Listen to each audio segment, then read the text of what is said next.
Hello and welcome to the market update video with me, David Madden. Speculation that central banks are going to keep hiking interest rates has pushed up government bond yields, and in turn we're seeing declines in stock markets. The major stock markets in the US and in the Eurozone are both down over 1%.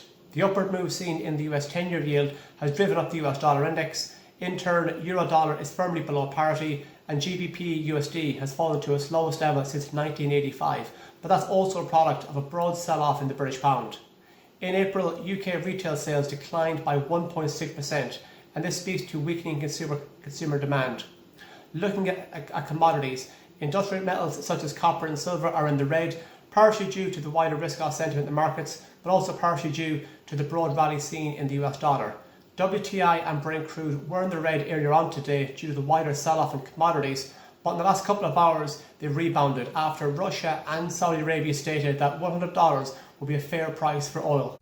Gold has come under selling pressure today due to the upward move seen in US government bond yields and also the rally seen in the US dollar.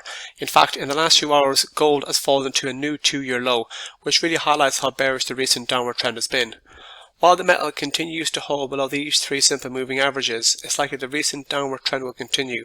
A move lower from here could see it retest 1654, and a break below that could see a target 1650. If you take a look at the price action in the past 8 to 12 hours, we can see gold has rebounded somewhat from its 2-year low.